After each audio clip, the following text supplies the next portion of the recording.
Through storms, unshaken, unbowed. Through trials and verdicts, still standing proud. A titan in the tempest, against the raging crowd. He's got a vision for the future, gonna shout it loud. Change in the wind, it's coming fast. A new foundation built to last. Cryptocurrency's the key. Make the big switch. Power to the people. Time to teach the rich.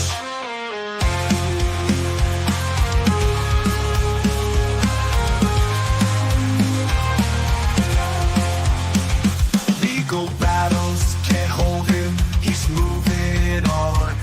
With plans so bold, from dusk till dawn. He's rewriting the rules.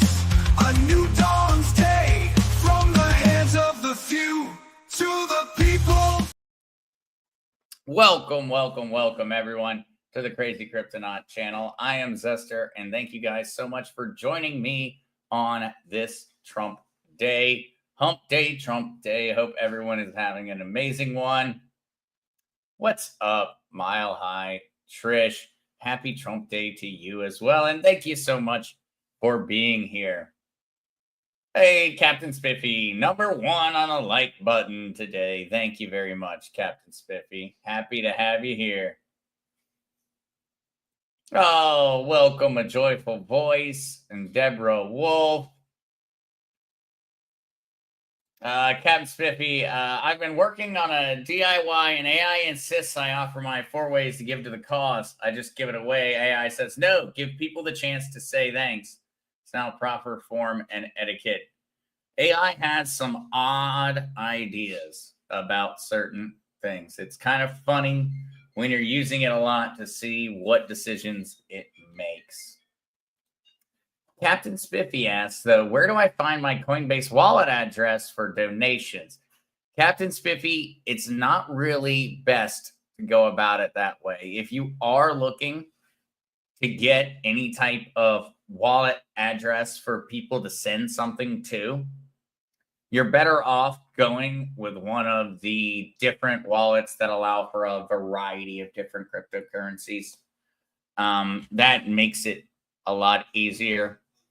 And then you can just put a Bitcoin wallet address, a Litecoin wallet address, an Ethereum wallet address. Otherwise, Captain Spiffy, the best way to go about it is just to go ahead and set up wallets for essentially all the different cryptocurrencies. And then you can put them all out there and be like, hey, if you want to support me, if you want to contribute, send whatever crypto you have to the right wallet address. But no, Coinbase doesn't really do that in a great way, Captain Spiffy. What's up, Crazy Chester? Hello, Zester mods and fellow cryptonauts.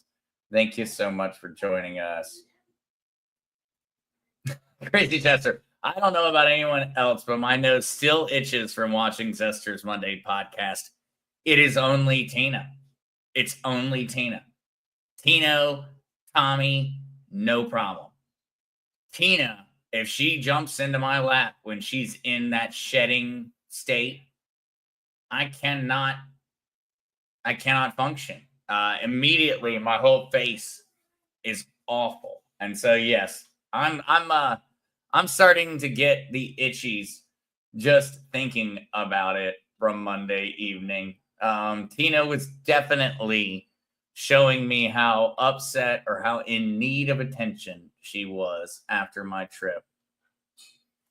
What's up, Samuel Worley? Hey, Zester, coming from Charleston, South Carolina. That is a beautiful city, Samuel. And y'all have some of the best food in the country, if not the best food on the planet. Don't let anyone tell you different. Charleston, South Carolina restaurants and the food scene is gotta be in the top 5 on the planet. Some of the best food out there. But happy to have you, Sam. Yes, an important one.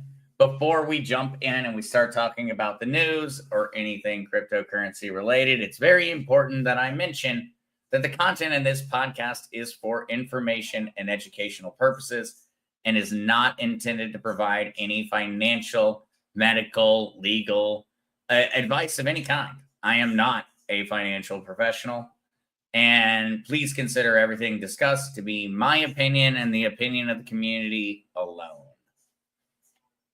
Definitely important. Thank you so much, Trish, for ensuring that I get that one out there. Howdy, Mary Jones. Welcome, welcome. Oh, a joyful voice. I am so happy to help. Starboard Tack. Hey there, Z-Man. Freeze here. What's up, Freeze? Happy to have you. You got any questions for me? It would definitely be a perfect one if you got any problems going on with your crypto there, Freeze. NJ Woznicki. Happy hump day, Zester. Happy Trump day to you as well, man. Oh, there we go, Captain Spiffy. There we go. Sorry I didn't list them. 1, Venmo. 2, PayPal. 3, Glint. 4, Coinbase. Your thoughts matter, Master Zester. Well, I appreciate that, Captain Spiffy. And I would say the only one to add in there is Cash App.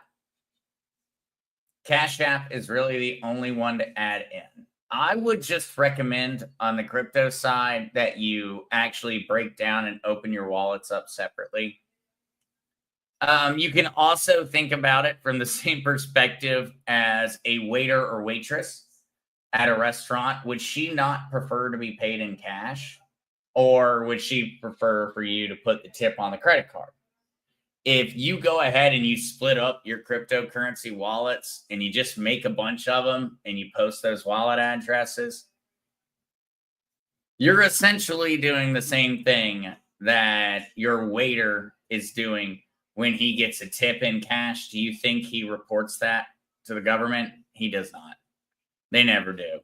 If you're a waiter out there reporting cash tips to the government in order to pay taxes, well, you're missing out. And so in the same way, Captain Spiffy, I would recommend on your cryptocurrency wallet addresses that someone might be donating towards you for, I would recommend not keeping those on Coinbase. But of course, I am not a legal professional nor a tax professional, and I'm certain that if the IRS is watching right now, they would have a far different opinion than I do on that one. But a great way to think about it would be the distinction between a cash tip or a debit or credit card tip. Might be an easy way to look at that one. A joyful voice. Can you give us info on XLM? Why everyone thinks this is a really good one to buy? And so, a joyful voice, that's a great question. And the reason that XLM kind of sits in a little bit of an odd space is XLM and XRP are direct competitors. Essentially, they have the same plan. XLM works off of a consensus blockchain mechanism. XRP works off of a consensus blockchain mechanism. XRP plans on facilitating and tokenizing real-world assets. XLM, or Stellar, plans on facilitating cross-border transactions and facilitating the tokenization of real-world assets. They are essentially competitors, a joyful voice. The difference is XLM is far, far, far cheaper. It has a much lower market capitalization. Less dollars have been invested into XLM than XRP. And in that way, it's almost a degree of hedging your bet. And as we look towards the future, most likely XRP and XLM will specialize into different sectors. So XRP has already released RLUSD, which is a stablecoin built on the Ripple network. It already has over $300 million of locked liquidity and circulating supply. It's growing fast. And in that regard, XRP is facilitating the stablecoin market on the XRP blockchain. XLM is going to look to do things exactly the same way. But maybe XLM says, we're going to focus on tokenizing silver, or we're going to focus on tokenizing debt. There are a variety of different applications of the technology. And in that regard, I think many folks view XRP and XLM as being on the same path in many ways, where they're both working in the same industry. And as I will very, very often state, especially whenever pushed to do so, is that we do not want a monopoly. We do not want a world where XRP facilitates all trade. That is a dystopian monopoly. We do not want that. Now, as XRP investors, we kind of want that because we'll make a lot of money on account of it. But we would not benefit as a world by doing that. Monopolies are not a good thing. XRP and XLM, they are effectively competitors in a similar space that are working together to do different things in the long run. And so by the same logic of why XRP has a value proposition, XLM has a value proposition. XLM is just smaller.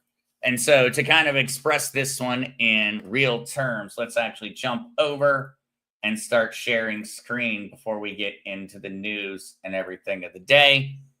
We see XRP currently sitting at $2.56 with a market capitalization of $149 billion, $150 billion if you do any degree of rounding.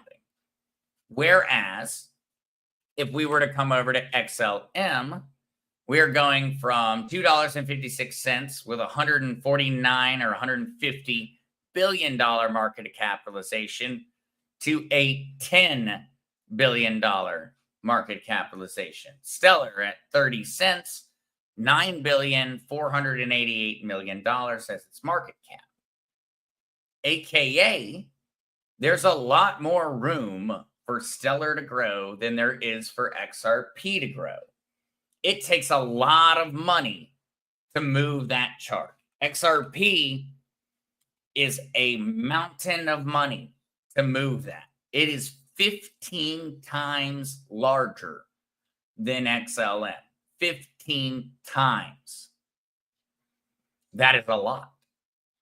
And so if XLM is going to continue seeing price increases, it's going to continue competing in the same market space, and XLM has the same technology as XRP, well, some people are looking at it and saying the smart bet would be to bet on XLM because it has far more potential to grow in value.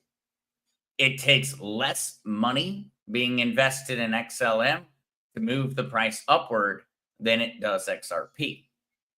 There's more growth potential. And that's why I hold XLM and XRP. And I know some people that have placed their bets entirely on one or the other. But I don't know many. Most folks, from what I've seen, tend to have a bit more of a split viewpoint on it. But it's the same idea. Would you have invested in Ford or Chevy?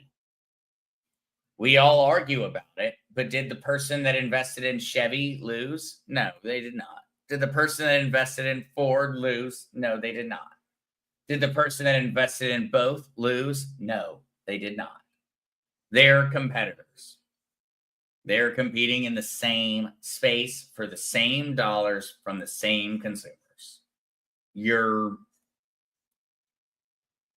It comes down to which one you want to pick, but most folks tend to try and actually split that up a little bit. Sorry, that got me off on quite the tangent, so I'm going to have to catch up real quick. But I hope that helped some a joyful voice.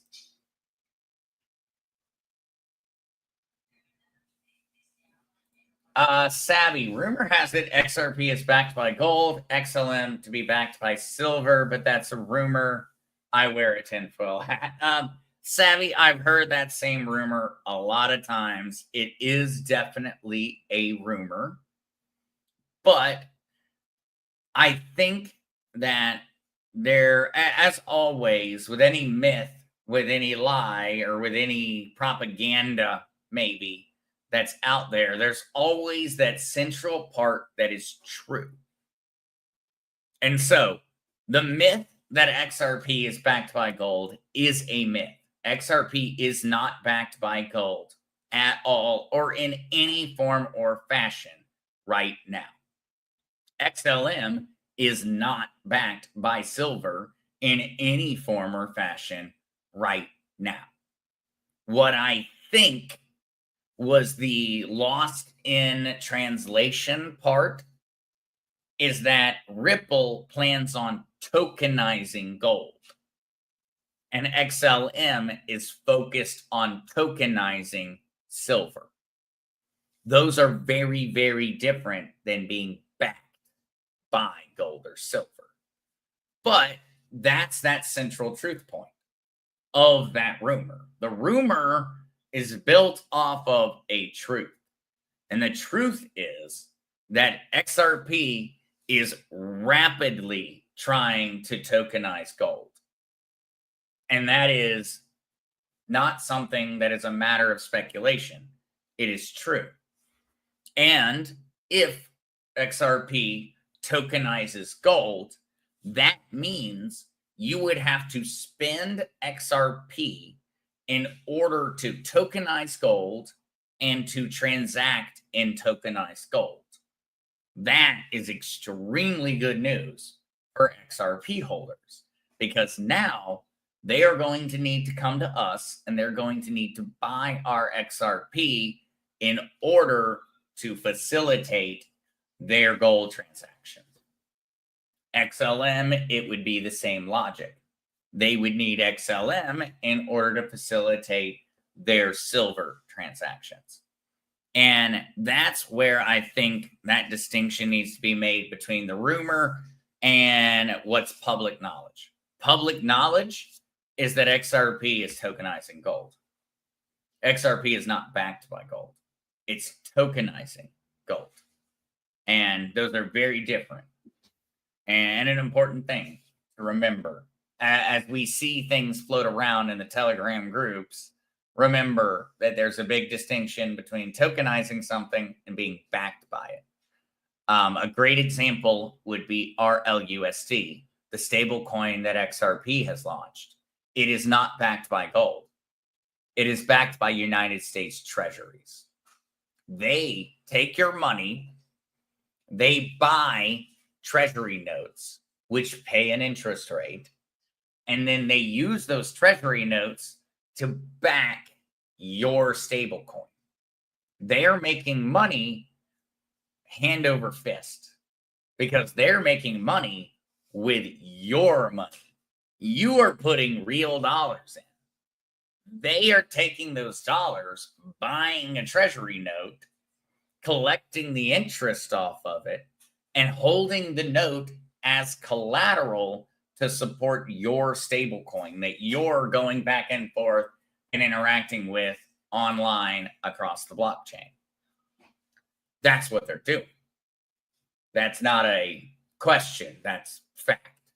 That's what they're doing with your money. That's why the stablecoin industry is so profitable. It's because you give them money. They buy an asset that fully backs your investment, and they collect the interest off of it, and that's how they get paid. That's why it's free. Remember, there is no such thing as free in this world. It doesn't exist. They're doing it because they're able to use your money to collect a steady interest rate. And what U.S. government is going to slap down a company that is invested 100% in US Treasury bonds. It's smart. It's very, very smart because they're not going to say crap. They are not going to potentially cause a liquidation of US Treasury notes because they're just not happy with that stablecoin company. They're not going to do that. It supports the US dollar. It supports the petrodollar supremacy worldwide. It's a slam dunk win. That's why and how RLUSD work. What's up, David? Oh, no worries on being late. Thank you so much for the apple, man, and I'm happy to see you here. All right. Hey, what's up, Bear? Welcome, welcome, man. I hope everything is going well for you. All right. Continuing to go through. Hey there, Nature Girl. J Rose Health Coach. I bought XTC on Uphold, but don't see it on the ledger to move it. J Rose Health Coach. XTC on your ledger is particularly difficult to do. And so I actually made a video just to solve that one because it is not easy. And so I'm going to find that video real quick.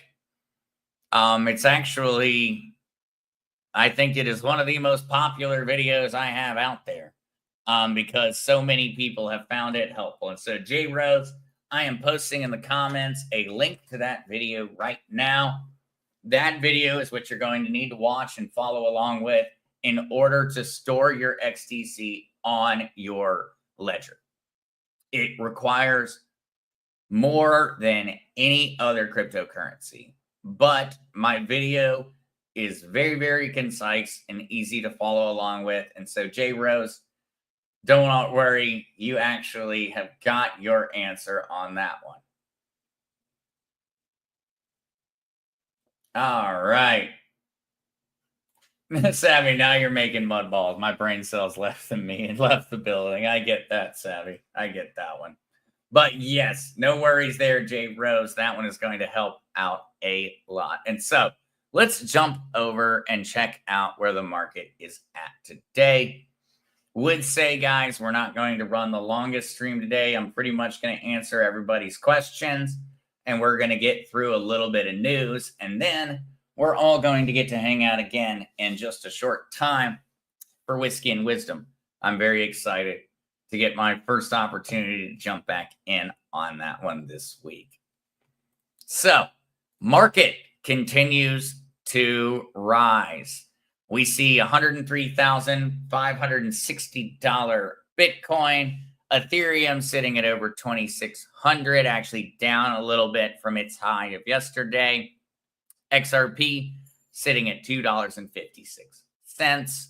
BNB $651. Solana right under 180. Chainlink sitting at right under $17. The market has seen a substantial increase since the cessation of hostilities in regards to the tariff confrontation. As we have talked about previously, that correlation between tariffs and cryptocurrency prices does not really hold water, but it does seem to be the most influential indicator at the moment. And so I would expect that to stay the same for a short time. If you see bad tariff news or you see tariffs are increasing for nations, then most likely you can go ahead and make a guess that if you check out the cryptocurrency charts, they're going to be going down. If you see that tariff deals have been agreed between nations, you most likely will check the markets and see the prices of cryptocurrencies rising. Does that make any logical sense? Absolutely not. It doesn't make any sense. It's not based off of any fundamental factor at all. Tariffs and the increasing rate of tariffs on nations should technically increase the value of the vast majority of cryptocurrencies, as it is an influential factor in terms of which currencies or which modes of finance that people are going to choose. Cryptocurrency should be the go-to option when we see issues in the fiat world, but we're not currently operating in a logical market. Remember, we followed a cycle since the beginning of crypto, and that cycle broke. With this, we do not have any historical precedent to look back on. We're going to continue to see illogical actions from the market until we get to a point of some form of stable ground, which we are on the way towards very, very quickly. All right, though, jumping to our next one, and this one is, well, Bitcoin remains unmatched as a global inflation hedge. Bitcoin's unique combination of scarcity, decentralization, and portability makes it a powerful long-term hedge against inflation. We already know this one, and we've all heard the saying that Bitcoin is digital gold. Well, the thing is, Bitcoin is actually and has been a better hedge against inflation than gold. Gold is at all-time highs. Well, if you had invested in gold 10 years ago as a matter of an inflationary hedge, and you had also invested the same amount of money in Bitcoin as an inflationary hedge, which one do you think would have worked out better? Ultimately, over this past 14, 15 years of cryptocurrency being in existence, Bitcoin is an infinitely better hedge against inflation than gold is. And is that going to maintain itself? Well, that's the billion-dollar question. But if you had, back in 2020, put just 3% of your entire retirement into Bitcoin, and you had then placed a massive portion into gold, the stock market, whatever you wanted to do with a 97% other, you would have been far wiser. You would have done better off of your 3% investment into cryptocurrency and Bitcoin than you would off of almost your entire retirement fund. And this is something that is set to change with the breaking of the market cycle and things of that nature. But it's a great learning lesson for us as we get to look back now with hindsight 2020. Now we can look back and we can say, well, where would it have made more sense for that money to be? It would have made more sense 100% of the time for it to have been sitting in crypto than it would have for it to be sitting in precious metals. Now, don't get me wrong. I'm not selling any of my silver or gold to go out and buy crypto in any form or fashion. I'm not doing that. But it's a very, very, very good thing to be aware of. Ultimately, when it comes down to it, Bitcoin is a better hedge against inflation, or has been a better hedge against inflation since its beginnings than anything else on the planet. There is no better investment over the past 15 years than Bitcoin. And will that stay the same? I don't believe so. But we are still at the adoption phase. This is new technology. We are not done. All right, Terry Ferraro. Besides Uphold, since I understand New York can't use Uphold, where can a New York person purchase XDC? Can I purchase it from / on Ledger, or what other way? Terry, you may need to consider the utilization of a VPN. That would allow you to immediately make the purchase through a variety of different services. But that is not in any way legal advice. Terry, your other options on that one I can actually try to do a search real quick and see where else we could potentially source it. And so let's go ahead and jump back over with the screen. All I did here, guys, was I went into search, I typed in XDC, and I clicked on the XDC network, which is the proper token or the proper blockchain. Now, I can see all of the information about XDC. What I can also see as I continue to scroll down is I can see what exchanges it is currently being offered on. And so this is the great way, Terry, of being able to go through and find your options on where you can buy your XDC from. And so all you need to do now is essentially go through the list and see which ones will provide service to you. Gate.io, will they provide service to you in New York? HTX, Bybit, BitGet, MEXC, BitTrue, Qcoin, I don't think will. I believe that they're still not allowed to offer to U.S.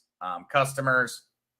And you'll see that we have got a lot of pages of different options here in terms of trading. These are all exchanges that are having active trading volume reported to CoinGecko. There are other options, Terry. These are not necessarily all the best options, but they are places you can buy XDC at. And so I tend to recommend that whenever you have a cryptocurrency and you're in that type of situation, Terry, this is my first stop. This is what I do.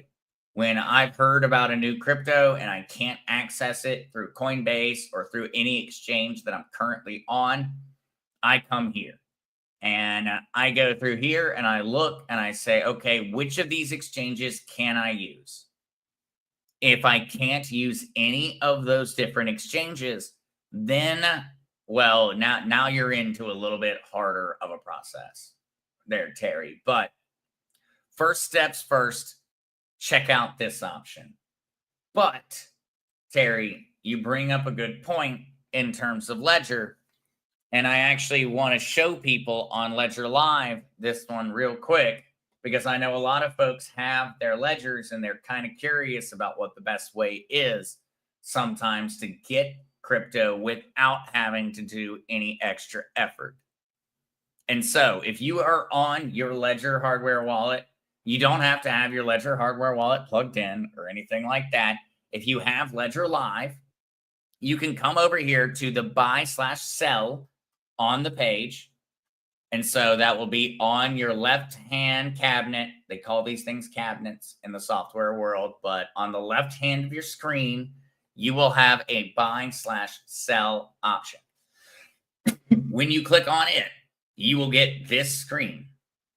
What you can do is you can then go say, hey, I would like to buy whatever the crypto is. You'll see in this case, Ledger does not have an option for XDC. But if I were to have typed XLM, I could immediately purchase through Ledger Live and have it deposited into my Ledger. That is an option for a lot of different cryptocurrencies. You can go directly through Ledger Live and you can buy and pay with a debit or a credit card or your bank account or whatever, and it will be immediately deposited into your Ledger wallet. It is very, very convenient. Remember, when you do this, you are paying more in fees than you would normally, but it's super easy. Like, all I do right now is I go, I want to buy some XRP. I want to add it to my Zester's XRP wallet. I will buy $500 worth, and they will automatically deposit it into my Zester XRP wallet. Automatically. I don't do anything more than give them $500, and they give me 195 XRP directly deposited into my Ledger wallet. It is extremely convenient. All you would do at this point is you would go to continue, and you would continue through and pick which payment option you want. I could pay with card, PayPal, Apple Pay, Google Pay, ACH, Instant ACH, Venmo, bank transfer, whatever the heck SEPA is, Revolut Pay, or other. And so you have a variety of different payment options, and each one will have a different fee structure that they will charge you. This is a great way to make it extremely easy. They're now going through and finding me the best quote, and I want to pay with a debit or credit card. Turns out Coinbase is my best option. And so now I will get, essentially, they're going to charge me $23 in fees. $23 of my $500 purchase will disappear, but I will get my 186 XRP automatically placed into my Ledger wallet. No need to move it. No need to transfer it from Coinbase or transfer it from Uphold. It's just automatically there. And so this is a very, very easy way. It also allows you to shop. And so Transact here will give me 187.82 XRP for my $500. Coinbase, 186. Down here, Sardine will give me 191.47. They're only going to charge me about $10 in fees. And so I can click on Sardine and say, that's the option I want to choose. And now it's going to bring me here, and it's going to say, let's go through and make your purchase. They're going to charge me $6.50. They're going to charge me $2.58 per XRP. And I just did the entire process without ever having to set up a centralized exchange account. This is always a great way to go about it if you are okay with paying a higher fee.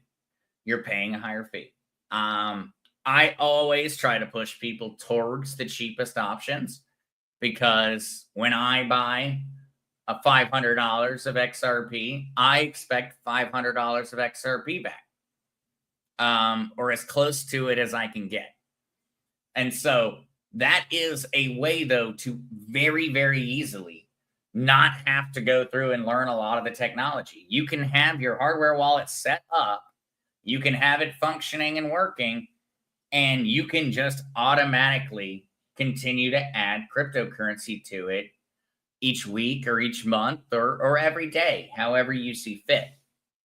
And that is a great option.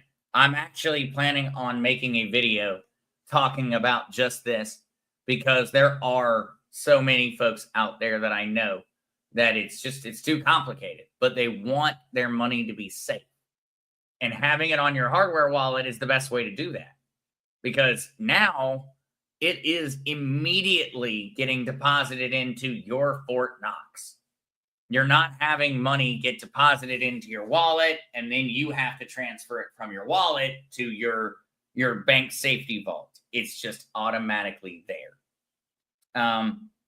So I am planning on going through and making one for that one, as a matter of just the flat out easiest way to ensure that your cryptocurrency is always yours, even if you have to pay a little bit more to make that happen. And the fees really aren't bad. When you think about it, charging me $10 to make a $500 purchase, that sounds bad. It sounds like a lot. But in all honesty, when you really think about it, you would have probably paid about $5 on Coinbase. And so you're only really paying about twice what you normally would have in order to have that convenience. And that convenience, for many folks, that $5 extra is more than worth it. I sit there and make a lot of purchases, and that influences how I view that fee. I view that fee as adding up over time to an extreme degree. Whereas for someone who is looking towards it, It is the best low-tech, easy access, good to go option that you really can get out there. You are, and I would say this is something that, let me bring the screen back up. This is something that I can't really show everyone because, well, it'd be a lot of personal information. When I go to sign in and I go to actually make this purchase, they are going to ask me for a lot of personal information. They're going to ask for my social security number. They're going to ask for a photo of my driver's license. They're going to ask for a photo of me, a selfie. They're going to ask a lot of questions. And I would just go ahead and let folks know that is something that will occur when you go through and you try to buy this way. The reason being, and the argument that the government makes, is that they're protecting against money laundering. It's not really what they're doing, but that's what they say they're doing. And so I just would let you know, they will ask a lot of questions. But I can tell from folks' comments, I need to make that video and get that one out there, because it sounds like for a lot, that would be a winner. Wow, that is cool from J Rose. Mile High Tris, that would be a great video to have on file, Zester. Yeah, absolutely. Nature Girl, I swapped some XLM to XRP using the same way. It was quick, but I think I have to have my wallet open to accept it. You do, Nature Girl. And so that's another thing that's on here that's very, very cool. Let's get the screen back up and let's go over to a different section. And so remember, we were in buy and sell right here. That's what we were working at. What you also have is swap. Now, swap is not for fiat. Swap is for one crypto to another crypto. So in that situation, Nature Girl, say I have XRP, Zester's XRP right up here. I wish I could increase the size of the screen. Unfortunately, I can't do that inside of this application, but I have XRP up here. So I want to sell XRP and I want to be paid in XLM. Watch this, guys. This is really, really cool. So I have XRP sitting inside of Zester's XRP wallet. I can swap XRP from Zester's XRP wallet from inside of my bank vault, essentially. I can swap it to Stellar inside of Zester's Stellar wallet, also inside of my bank vault, auto-magically. And so I could come in here and say, I want to sell 100 XRP. And it will automatically deposit 827 Stellar into my Stellar bank vault. And so I am capable through Ledger Live of actually moving things about my bank vaults from one vault to another vault without having to actually go outside of the application or do anything other than interact with inside of my secure space. And these were some of the things that, I was kind of holding off in terms of being higher level in terms of an understanding of how blockchain technology and cryptocurrencies work. But I think we need to jump into this one. So I think Friday we're going to be focused entirely on Ledger and the things that we're capable of doing with it, because we have even more than that. We also have Earn sitting over here. And what Earn allows you to do is it allows you to stake directly from your Ledger wallet. And I'll go ahead, and before we even look at it, XRP is not an option. I'm sorry. I wish it was. I would be staking my XRP if there was any good way to do it as a United States citizen. But you can stake from your Ledger hardware wallet in the same way that you can stake from your Coinbase account. But the difference is, on your Coinbase account, remember, it's the bank that is in charge. Coinbase is a bank. In this situation, you are the one that's in charge. And so it is being directly staked from you, not from Coinbase. And that means you are the owner of your crypto the entire time. You're not handing over ownership to someone else. And so you can come in here and you can stake directly from your Ledger wallet your Avalanche, AVAX, your Ethereum, your BNB, your Polkadot, your Solana, your Atom. And you will see a variety of different interest rates over a year for you having done so. Here would be the outlier. Osmo is coming in at 24.7% APY.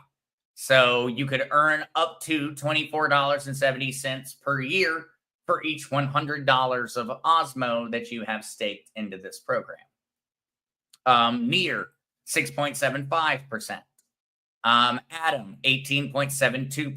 Solana 8.62%. Polkadot 10.2%. Ethereum 3.19%. These are a variety of different APYs and APRs that you can technically stake directly from your Ledger wallet. Now, Coinbase offers this in a very similar fashion. It really is a very similar option.